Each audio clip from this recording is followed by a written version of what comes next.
Hi, this is Roger, thanks for dropping by. Air show's finished, so we shouldn't get any interruptions and followed by me flying out the door to try and see what's going on. That's over now, and it is actually over. They're not going to host it, they're not going to hold it anymore, so that was the last one apparently. Much to the annoyance of all the local traders and businesses, taxi drivers, hotels, all the sort of people that put the effort in to put that sort of thing on and support it will lose all of that revenue. So cheers, Bournemouth, Christchurch and Poole Council, well done. Yeah, since that merge, there isn't much good has come out of it, let's put it that way. This is how our government system works in this country, as a small item. When the idea of merging Christchurch Council, which is what I'm part of, was going to merge in with Bournemouth and Poole, there was a vote in Christchurch and 80% of the people said, no, we don't want it. And the government, central government, overrode them and said, we don't care what you think, it's happening. That's how our government works. Yeah, sideline, sorry. But it did annoy me at the time as well. Some of us who've got a long memory and are old enough haven't really got over the fact that we got merged into Dorset. Because this area here, Bournemouth and Christchurch and everything, was part of Hampshire, which is why my postcode is still BH, Bournemouth, Hants. Yeah? But we got merged in with Dorset and practically doubled their population. Again, it was to, balance the voting sort of stuff. But yeah, a lot of people never forgave them for doing that. But anyway, what's going on then? Well, what's obviously going on? Everybody's looking at their calendars today. Well, if you're up yet. It's the 1st of September. And in this month, the biggest change occurs as far as weather patterns are concerned. The rate of day length change is at its virtual maximum for the whole of this month. And that rate of change is over 3.5 minutes a day, literally. It's that much less light each day. So we come into this month at this point in time at about 13.5 hours daylight, of which there's probably 12.5 useful hours of daylight. And by the end of the month it will be heading down towards 11.5, which takes us down to 10.5 usable daylight hours, which is below that magic 11 to 13 hours that is available in the tropics. Not only is it the 11 to 13 actual hours written down and on charts and stuff, but that's usable daylight there compared with what we get here. So the light levels are dropping this month quite dramatically.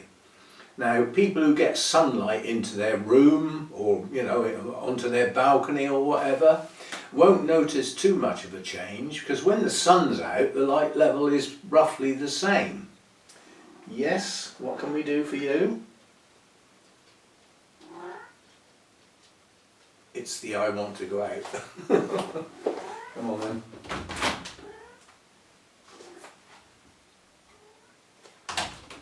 5 minutes time and want to come back in again. Nuisance, fidget.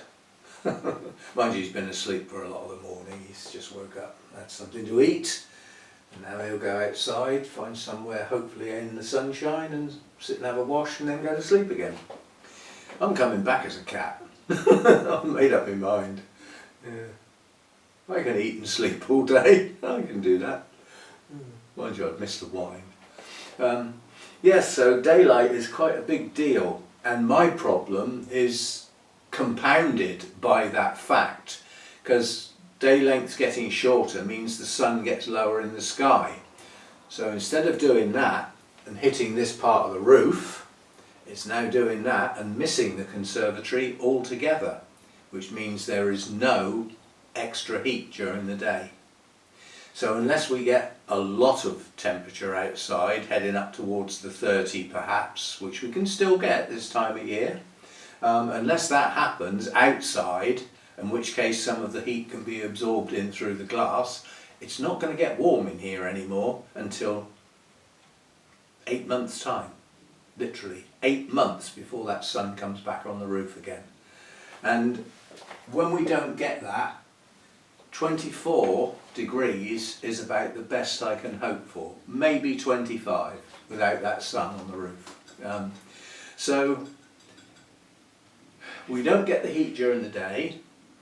The nights are going to be longer, which means the heat loss from the daytime heat has got longer to be lost overnight, which means the heater's going to start kicking in on cooler nights now. It won't be on all night, but towards dawn, the cooler part of the night, it could well start kicking in now. And certainly for September, I'm going to keep the thermostat set at 17, which is where it is currently, and it virtually hardly ever, it just doesn't come on at the moment, but I'm going to leave it at 17 for September so that the nights don't get too cold yet. And then for October I will probably drop down to 15, and when we get into November I'm going down to 13 for this winter.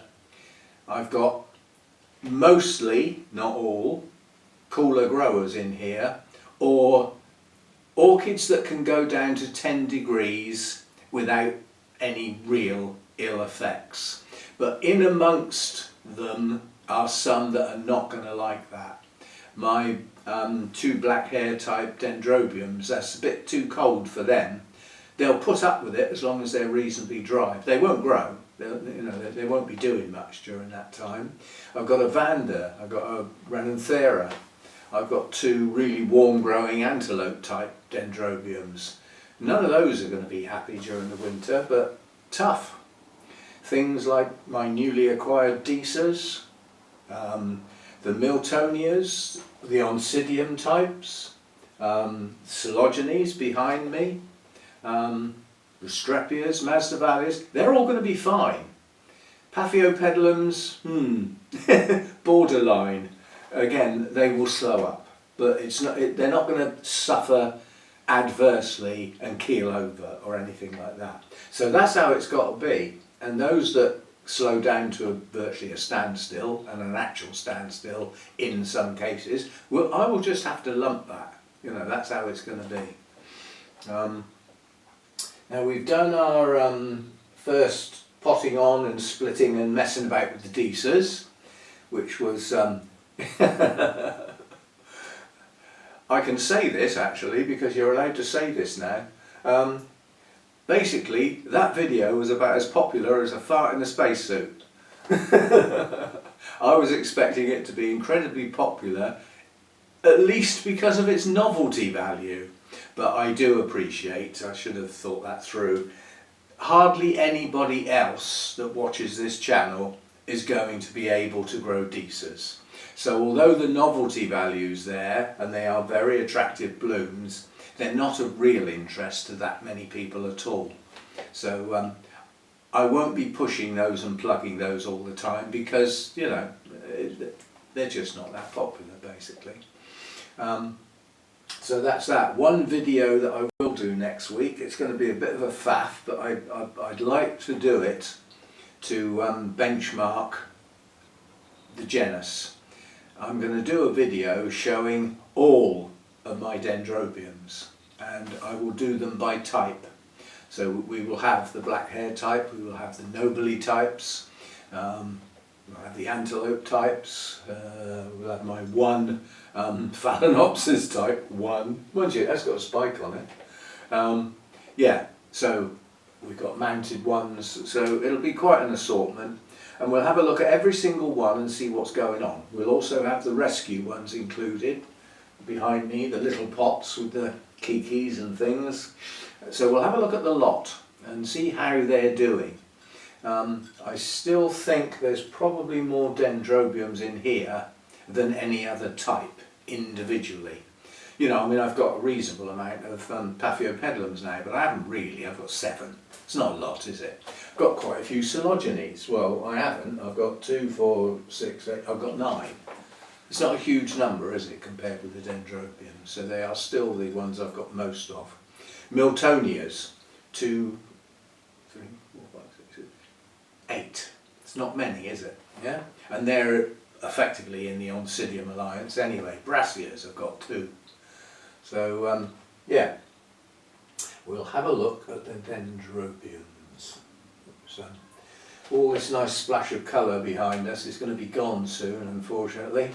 The Brassia type has lost the blooms on one spike already. It's still got blooms that haven't been open anywhere near as long as that.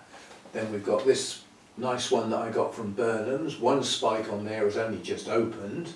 Another one's been open a while, and this one here is starting to drop flowers. It's dropped the middle section for some strange reason. I can see why. These lower ones are on a branch, and the branches do tend to open later than blooms on the main stem. That's happening on the Sherry Baby. I don't know whether you can actually see that. If I go and point at it. The Sherry Baby spike is here. Am I still on camera? Yes, so you can see it just about. You won't see much of the blooms, they're tiny. But the branches on here, this is the best spike I've had on this Sherry Baby. This lowest branch has got 1, 2, 3, 4, 5, 6, 7, 8. The branch has got 9 blooms on. And there's branches all the way up to here. So, yeah, we'll have that one for a while. That'll be good.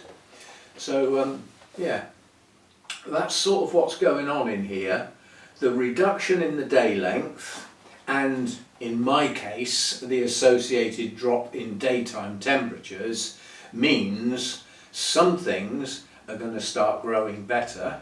The Coelogenes are going to be a lot happier at the moment, and there's a lot of new growths on those plants. Those new growths would have not stalled, but slowed right down when we had the hotter weather. They don't like the heat, and they can often stop growing altogether in a warm summer, whereas now, autumn, coming into autumn, they'll start pushing again. So now's the time to stomp the food up on any of the Coelogenes with new growths for me, because I've now not got that heat in the daytime, so they'll do better. Masdevallias won't show a marked improvement because they don't grow fast at any point. They grow at a steady pace most of the time. And mine would probably have slowed up during that warmer period. Now they'll go back to normal. So it does vary. Around the grow room. My watering and feeding will now need to be adjusted through this month and on into next month, until by the time we get out the end of next month, the feed will be down to next to nothing for almost everything in here, but not absolutely everything. Things that are still growing steadily and will do through the winter, because they don't worry about it cooling down, can still have a bit of food now and again. Unfortunately, most of those don't need much food anyway. The Deisas won't get any. Masdevallias need hardly any anyway, even though they might be growing a bit through the winter. But even though they might not be affected by temperature drop, they will be affected by the short days. The short days will slow everything down. Just, you know, it's literally, by the time they wake up, plants don't respond that fast, if you know what I mean. By the time they've woken up, they're starting to go to sleep again because the sun's done that. It's gone over the hill, you know, and they'll notice it. So they won't be doing much growing during that period. Somebody asked me, at what point am I going to put the lights on? And the simple answer is, I'm not. I did not see enough of a noticeable difference having the lights on last winter compared with not having them on. And it costs money to run those lights, yeah? So I'm reducing the temperature, that reduced my heating costs, yeah? And I'm not going to put the lights on. At best, the one light that I have still got set up in here, only because when I took the lights down I couldn't reach that one. It's the only reason it stayed there. I might actually put that above one shelf. But then I've either got to get a special timer or something, or I've got to remember to turn it on and off and everything, and that I can only do that if I'm here. I'm probably just not going to bother, so we shall see. Now, there is a bit of sad news. The president of the Orchid Society I belong to, Wessex Orchid Society, has now been taken into hospital and has been told there isn't anything else we can do for you, I'm afraid. So the inevitability has now come round. This has been expected for a while. His health has been deteriorating to such an extent now that it could literally be days before he's gone. And his orchids need sorting out. Several people have been looking after them for him and doing some repotting, because he hasn't been able to do much of that, and trying to keep pace with the collection. And there might be some orchids coming my way as a consequence of that collection. The collection won't stay. It's not going to stay together. Nobody can take it on as it is. He also runs a warm greenhouse with appropriate heating and appropriate costs, which were not a problem for him. Not many other people will have a facility where those orchids are going to be happy, for a start. He had a massive collection of Masdevallias. That's down to less than half of the plants, I believe, just through losses, through neglect, I won't say neglect, because neglect is a deliberate act. This is an act that has had to happen for health reasons. Unfortunately, the guy's garden has got lots of steps and slopes and all things like that, and you know, he's basically in a wheelchair a lot of the time or on a frame, and that type of landscape and things like that is not conducive to somebody who can't get about well.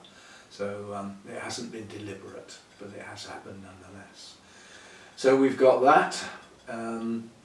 Our next meeting is Saturday, this Saturday coming. We will have a committee meeting followed by the normal meeting, and it's not in the normal place, it's in the place where we normally have our show this time, so I've got quite a bit further to travel.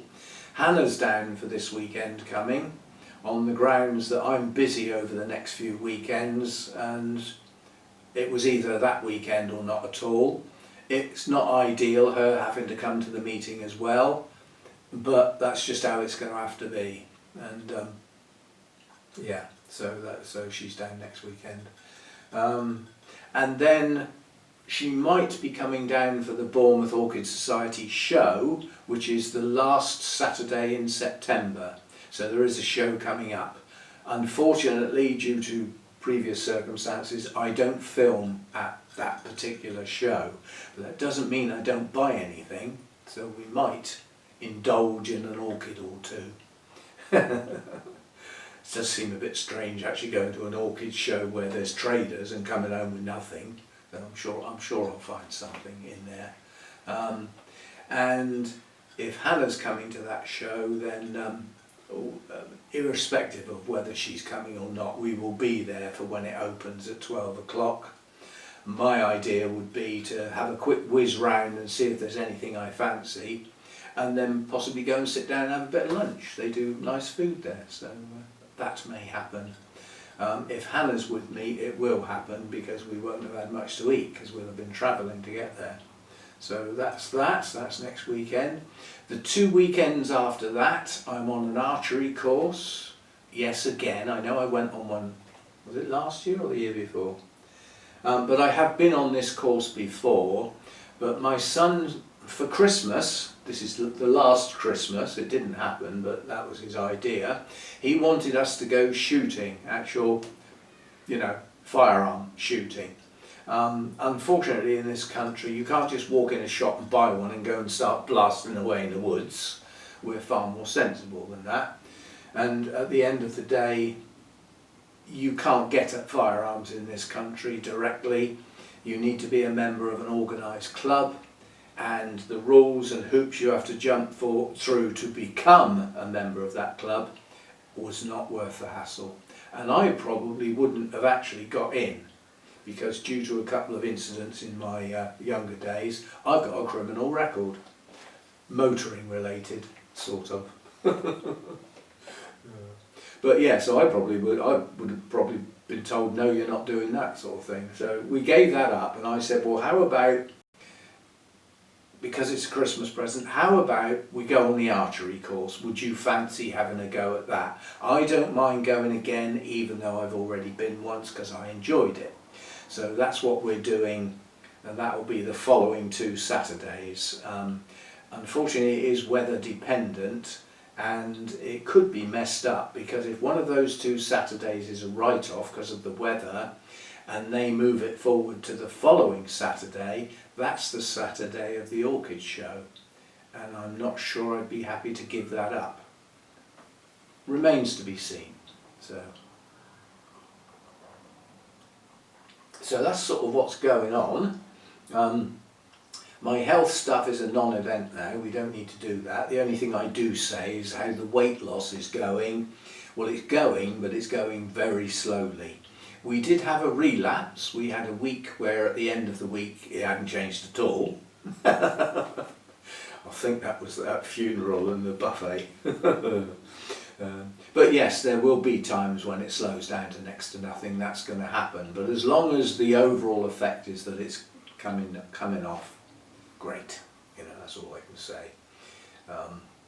And I don't need to change anything else to keep that going. I just need to keep up what I'm doing now.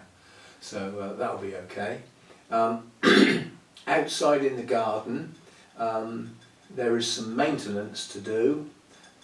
Relatively light work, and that probably won't get done this coming weekend when Hannah's down. It will probably wait for the next time that she's down, on the grounds that that will be the last time we have to do it this year.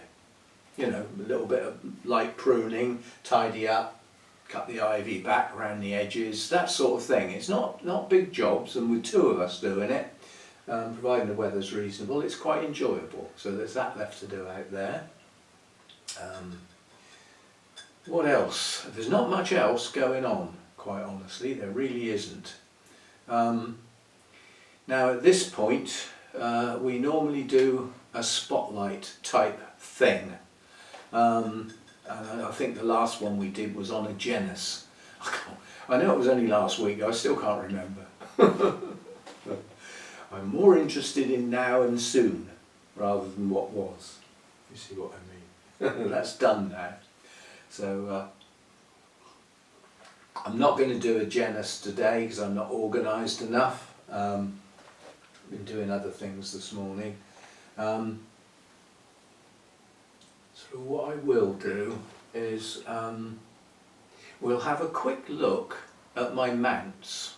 Now I say that this is it's almost all. In fact, I will stick to the dendrobiums. We'll have a look at the mounted dendrobiums today and a chat about mounting orchids and mounted orchids in general, because some orchids do exceptionally well grown that way and don't do as well with attempts to grow them differently. So we'll have a look at the mounted orchids. I can just get them down.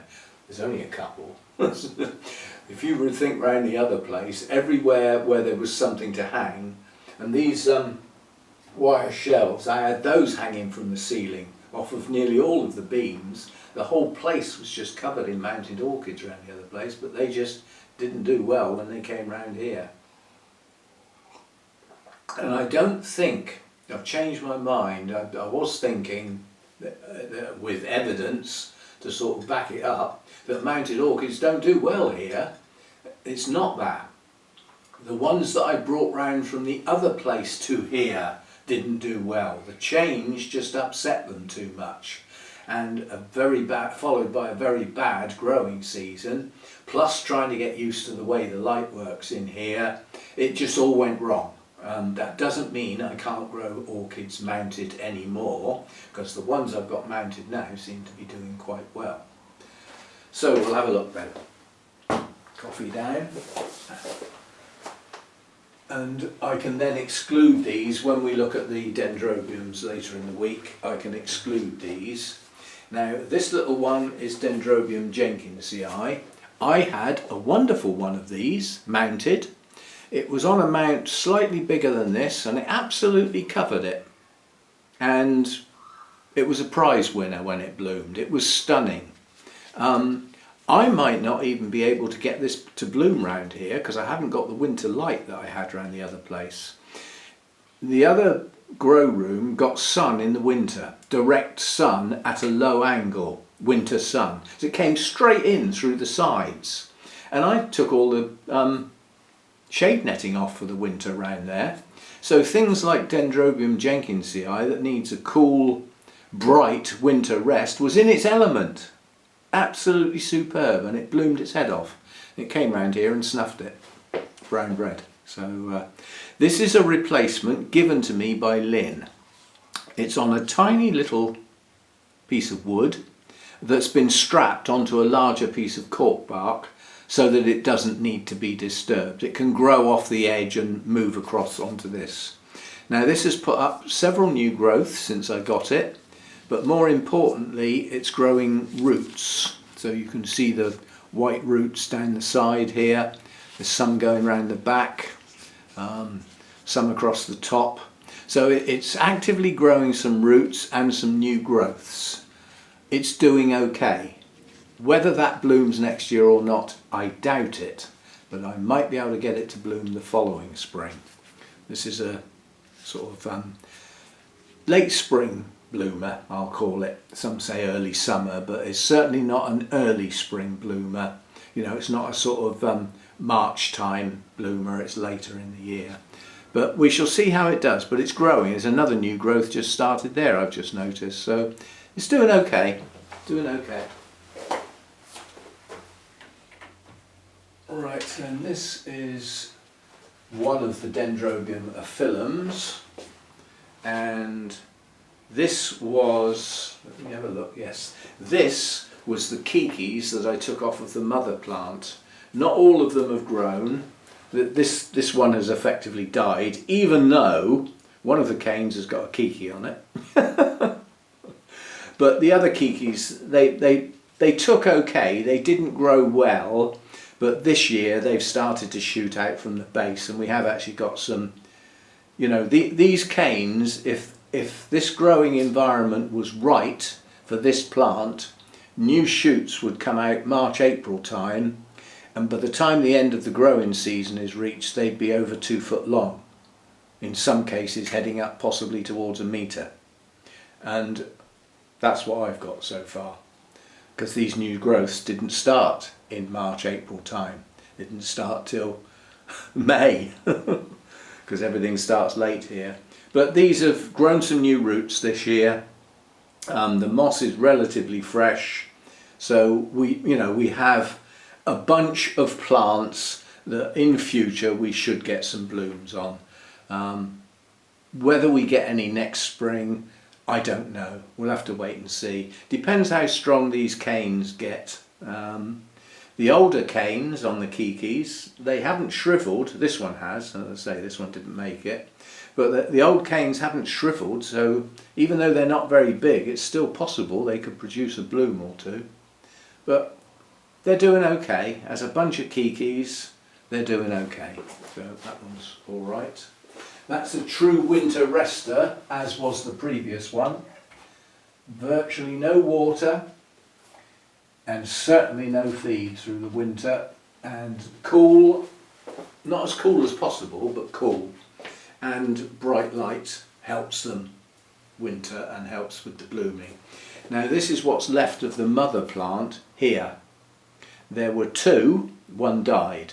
So this is all that's left of the original plant, and this is a kiki off of the real original plant, which came from, I've forgotten his name, damn it.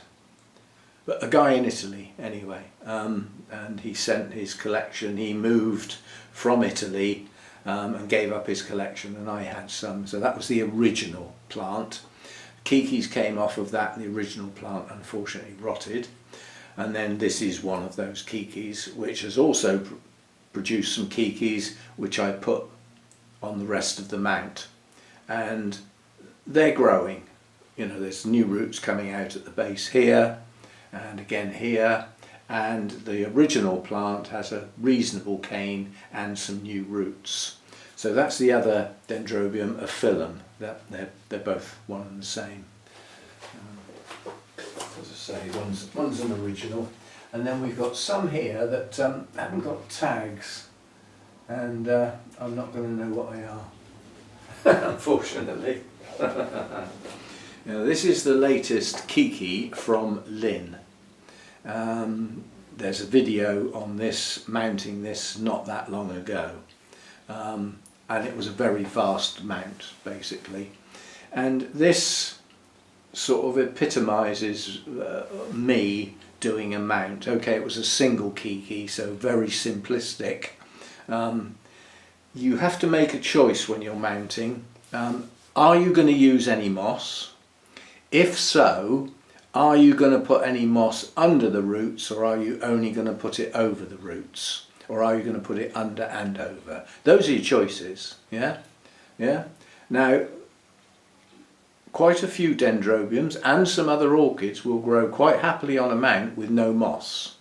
But if you plant those up or mount those up in the spring, then through the warm months they're going to need watering twice a day, because they've got no moss to hold the moisture, and their roots will go too dry too fast.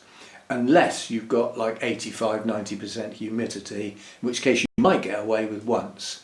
That's probably not going to happen in your house. So mounted orchids are not necessarily ideal for a home environment, unless you've got a controlled home environment where you can whack that humidity up and control temperatures and things like that. So this was a simplistic mount, single Kiki, and it's just a matter of holding it in place, putting some moss on like that so that it doesn't all fall off, and in my case getting a piece of very thin bonsai wire, start round the back, just wind it round like that, and then join it at the back. Yeah, and that's it, job done. And since this was mounted, we do have root activity, we do have some root tips, so it is actually growing roots, which is good. Some of the existing roots are down here. They still hydrate okay when I water this, because for a relatively short while, but for a while the water runs down out of the moss, and it runs down these roots and hydrates them as it goes. Now this is showing no signs of life at the base, but the roots are growing, and it's a Kiki of a Dendrobium that's probably not going to grow in the winter time. So that may do nothing but grow a few roots this year, and then it will probably stop. And then nothing will happen till next year, when hopefully it'll burst into life from the base and grow some new canes. So that's that. I will put pop-ups of the names, because as I said, I didn't do tags on these, on the grounds I thought I won't forget what they are, because I've only got a couple. Have you ever heard that before? Anybody ever heard me say that before? If necessary, I can go back to the video and have a look, where I'm sure I did a pop-up then. Right, now this one has got a tag. I did do one for this one, and this is Dendrobium Brymerianum, and it's a pair of Kikis, yet again from Lynn, and they were mounted up. Same procedure as before. You can see there's the wire going round, joined at the back, and tag tucked in so it doesn't flop around all over the place. Now these two Kikis have both just, this is going to be difficult to see, they've just started to grow from the base. There's a tiny little shoot there, and this one up here has got a tiny little shoot there on the end of my thumb. So both of these Kikis have started to grow from the base. They have got roots going on underneath there. I wouldn't say they're extensive roots, but it had roots when they had roots when they were mounted. There's enough roots to keep small canes like this hydrated. It only takes a couple of reasonable roots to keep a cane like that going. It doesn't take a lot, just to keep them going, I mean, you know. And these are coming into growth, so hopefully these new growths from the base will get enough growth before the short days stop them. They certainly won't get to anything like full size, but they will add some leaf mass, therefore a bit more strength to the plant. And even if they only grow that tall and put 2 or 3 leaves out, it's more leaf mass. It will help give them some strength. Because if you think this kiki here is finished growing, 1 leaf is yellowing, and that leaves it 2 leaves. That's all it's got. So if this one can grow 2 or 3 leaves as well, it's doubled its leaf mass. It's important. So that's that one. And the last one for now is one that's been mounted for some time. Again, Kiki's from Lynn. She's good at dumping them off on me. She knows I will gladly take Dendrobium Kikis because I've lost so many of my Dendrobiums. So although these aren't replacing ones I've lost, they are replacing some Dendrobiums. And they're ones that Lynn's growing reasonably well, and in theory, if she's growing them reasonably well, I should be able to as well. Now this was 3 quite large Kikis. The Kikis themselves have grown on quite a lot. So they've put on quite a lot of growth. These were done earlier in the year, quite a bit earlier in the year in fact. So this one here, I was just thinking, there is a theory. My theory is, this isn't a film, this is a thing from well, it was actually a TV comedy programme. But the theory, after nearly a 25-minute programme, the theory was finally revealed, and it was thin in one end, fat in the middle, and thin at the other end. That was the theory. What it was a theory about, your memory will have to go and think that through. But that's what this one is. Thin at the bottom, thin at the top, and fat in the middle. This one is still growing. That may be its terminal leaf, but there's no way to tell yet. It's too small. But it started a nice new growth from the base. This root here has grown right across to here. There's root tips active on this all over the place, so there's plenty of roots growing. This Kiki down here is now this big, which is probably half as big again compared with when I got it. That's still growing as well. That looks like a mealybug. I'll deal with that in a minute. And this one has put out 2 new growths from the base, including one that's pushing on quite nicely. Why would you think the leaves are that colour? That's bordering on too much light. But that light has now gone. Because of where these are, they're up quite high, and they're up the door end of the grow room. These were actually getting not direct sun, but not far off, straight in through the roof with no shading, just this polycarbonate, you know. And that's all it had. So these have been getting a lot of light. If only I had that in the winter. Again, this Kiki here has pushed on quite nicely. It's all 3 Kikis have still got leaves growing, they're still growing, and again this one's not quite growing from the base. This is in fact a Kiki or basal growth part way up the cane, not direct from the base, whereas these are direct from the base. So there we go. This is doing well, and this has got a label. I'll show you what the sun does. I'll let you read that yourself. Cheap flipping labels. Well, cheap plastic. I can't read that. Anyway, I'll put some pop-ups. As I said, I do know what they are. I just haven't done the labels. And this one I did do a label for, and the sun promptly blatted it. A few mealybugs on this one. I think that's what they are. They might be scale, but there's only a couple. No big deal, manageable. If you think the bamboo bush type dendrobium, Hancockii, that came from Jonathan, the guy who's probably not going to be with us for many more days, and that had mealybugs on it quite bad. I sprayed it twice, but the majority of them have been taken off by hand. Literally, each time I walk past it, if I can see any white anywhere, I just stop and do that, and wipe them off, and then they're gone.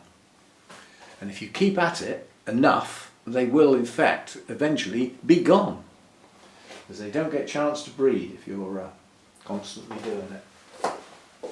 So there we go, that's the dendrobiums that are mounted. That will save doing them. I'll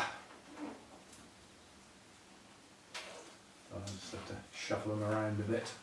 Right, so that's some mounted dendrobiums. Most orchids can be mounted, even ones you wouldn't think of as being suitable, like you wouldn't naturally think of mounting a Masdevallia. They'll grow perfectly well on a mount. I mean, Insa grows some Restrepias mounted, and they're growing pretty good. Better than mine, and mine are in pots. But yeah, so most orchids will grow mounted. Ones that don't do so well are ones that become unwieldy because they're mounted. In other words, the plant's too heavy or too cumbersome to handle well on a mount and be self-supporting, if you know what I mean. The problem is that you sort of think, well, most of these are epiphytes. They naturally grow mounted, in quotes, in the wild, stuck on a tree, but a lot of them are growing in the fork of a tree and they're supported. Yeah? And you also have to bear in mind, from when they germinate, they are permanently growing roots and attaching to that position. They don't get repotted, they don't get remounted, they stay put. They're anchored, well attached and not disturbed. Their roots are not disturbed. Which, if you grow your orchids mounted with no moss, then yours can remain undisturbed as well, because unless they outgrow the mount completely, and there's ways around that, then why disturb them? But some orchids can get pretty big and become quite clumsy and are difficult to handle. That doesn't mean to say they can't grow mounted, they can. So there you go, but I mean, in here I don't think I've ever seen a Paphiopedilum mounted. I was just looking round the types of orchids. Miltonias, yes. Brassias, yes. Vandas, yes. Most dendrobiums, yes. So I'm just going around what I've got here. Prosthechias, yes. Cattleya types, yes, yes, definitely. Deisas, no. Definitely not. Yeah. Coelogenes, possibly. Some of them are epiphytes, some of them are actually lithophytes, some of them are semi-terrestrials. They tend to grow in litter and leaf litter and muck and that on the ground, not right in the dirt as such, but some do. So even some of those would. Yeah, Oncidium types, they're fine, mounted, you know, say down through the odonts. The problem with mounted orchids is you, and the effort required to maintain them in those circumstances. For instance, a Restrepia in a pot in a mix of, say, small bark, some sphagnum moss and some perlite, in this environment would need watering about once every 7 or 8 days. If it was mounted, it would probably need watering every day, or at least every other day. Can you keep up with that workload? Yeah, it used to do me in the other place. I used to have to revert to the sprayer quite frequently, and then you're getting water in places you don't necessarily want it. Depends how good your aim is, I suppose. But yeah, mounted orchids are okay for some, not for others. They're okay for some environments, not for others. And they're okay for some people's lifestyles and not for others. So you do need to think about mounts. Just don't go headlong down that road. Somebody mowing the lawn. It's Sunday. We always mow the lawn on the Sunday, don't we? Well, some people do.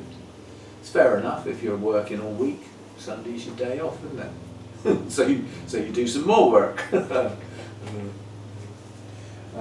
Yeah, I've got work to do in the garden. I've got to get this felt on the shed roof. I've got the felt, but I haven't got managed to get in the mood to actually get up on the roof and do it yet. We shall see. I might wait for Hannah's help and do it between us, although I don't strictly speaking need any help to do it. It's not difficult. It's not like the shed roof's high up or anything. It's not like, you know, this roof, nowhere near as high as that. So, yeah. And I can get up on that roof by standing on the bench. I don't even need to get steps out, you know. So it's not difficult. And the first piece of felt would be done without getting on the roof, because obviously I'll be in my own way. That will be done by standing on the bench. And I can tack the ends down and tack along the top. Then the next piece has got to go over the top. I do have to get up on the roof to do that. I'll have to get it in place and then get up on top of it and sit on it, so that I can lean over one side and put the tacks in, lean over the other side and put the tacks in, and then get down and do the ends. Yeah, so not too difficult really. It's just getting in the mood to do it. It's a job I don't want to do, but it does need to be done. So it's one of those things. One day I shall just look out there and think, I'm going to do that roof, and just do it. If I think too much about it, I'll find something else to do, I suppose. Right, so that'll do for the day, and yeah, but I hope you're still enjoying these Sunday chats. They are waffly, they are naturally laid back, they're not formal, in fact they're probably about as informal as YouTube videos get, and they're not scripted and they're not edited. I might stop and start sometimes, but I don't edit. We don't get any of those sentences that carry on over there and then come back and carry on here. We don't get any of that because I don't do it.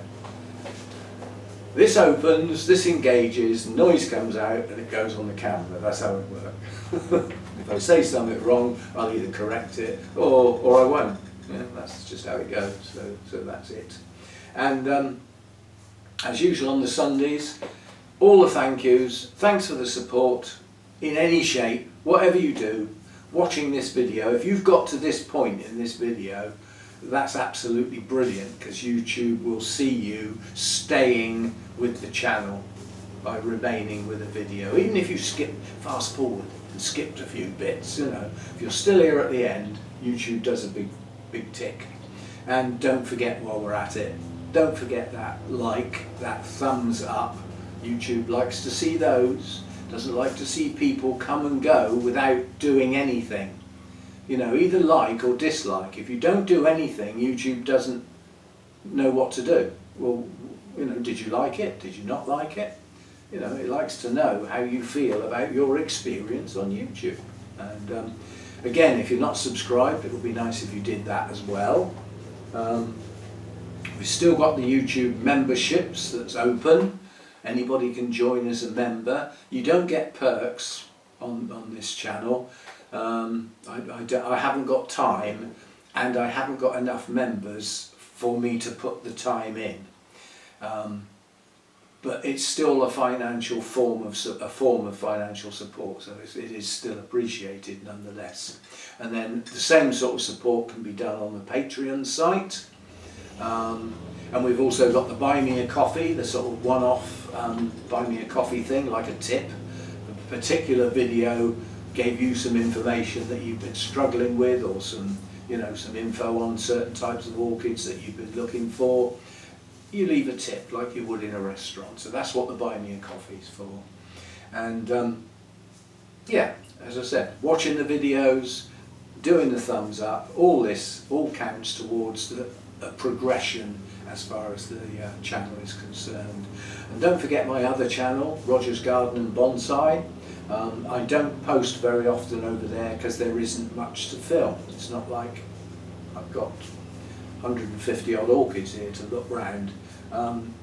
Anybody who runs a garden knows that you don't work on it every day.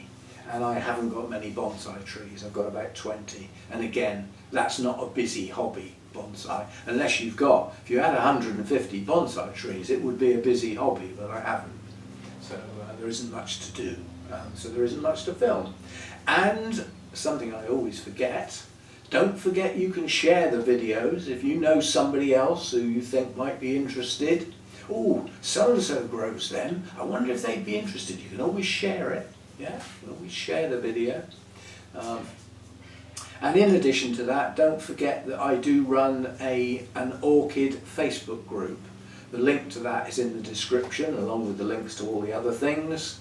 And the Facebook group was set up because a lot of people said they wanted to be able to talk about their problems on their orchids, and it's much easier to talk about a problem with an orchid if people can see it. Well, you can't post pictures on my YouTube channel, but you can on my Facebook group. So that's what that Facebook group was set up for. It's for people to chat amongst yourselves, show your pictures, show your marvellous achievements, show your problems, and get others to join in the conversation and help. There's some good growers on that Facebook group. The help is always there. I don't have much to do with it, so don't expect a lot of input from me. Mostly all I do is authorise the posts, or not authorise them if I don't think they should go on the group. I also authorise new members. When you get to that Facebook group, there is a question you need to answer. If you skip over that, I'll decline you. The question's there for a reason. And if you answer the question from your YouTube channel, you're in. Some of the other reasons, oh, it just popped up in a search. That's not a good reason. And I look at also, you know, if somebody sat there and they belong to 700 other groups, what are they going to contribute to our group? How can you share yourself amongst 700 Facebook groups? Yeah? So those people are not going to be useful contributors to the community on the Facebook page, so they don't tend to get in. But if you come from a YouTube channel, I don't care how many Facebook groups you're members of, you get in automatically because you've come from YouTube and made an effort to go across. So there we go. Here endeth that. It's something I only do on Sundays normally. I don't plug all this sort of stuff every day of the week, even though I post most days. And on that subject, I may not post anything tomorrow. I do tend to take Mondays off. I do sometimes film on a Monday for Tuesday. It depends what I've got in mind for the week. Now, we should be not being able to hear me at the moment. We should be being absolutely deafened by the really heavy rain and thunderstorms that I saw no more than a few hours ago on the forecast. Big blobs of blue with bright green coming right over the whole of the south of England. Nothing, and the sun's out. I don't know why I even bother listening to the weather forecast. It is just so wrong. And I don't see how you can be that wrong. If you're looking at radar pictures with that amount of rain and it's coming over, you know, this 50-mile section of the coast, how can it miss this bit out? You know, we haven't got an umbrella, although it does seem like it sometimes. Which meant because we were due all this heavy rain and everything, I didn't water anything in the garden today. So that's all going to be thinking its throat's been cut, dying of thirst and everything. But we have had some rain, and we haven't had much heat lately, and we haven't actually had much sun till today. So in this sunshine out here are thunderstorms. Bad chance. Anyway, we'll leave it at that for today. Thanks for dropping by. Thanks for staying with the video if you're still here. And even if you're not here, then you're not listening to this bit. Even if you skip through bits, as long as you've watched some of it, and the important bit, quite honestly, is the bit at the beginning. That's the bit YouTube monitors mostly. It likes to see that you've started the video, also how you got to it, and how long you stayed. And as long as you stay 30 seconds plus, YouTube gives it a tick. You don't get loads of brownie points and everything, you only get that if you stay to the end. And don't forget to watch the adverts. That's what they're there for. They're the way that us creators that busy ourselves providing your entertainment, which you get for free, yeah? Those adverts are what send the reward back to the creators. They also put some money in YouTube's pocket, but they provide the platform. Fair enough. I think they're a bit over the top with their charges, but we all know what country they're based in, so that would be par for the course, wouldn't it? You know? So anyway, I will see you next time. Thanks for dropping by.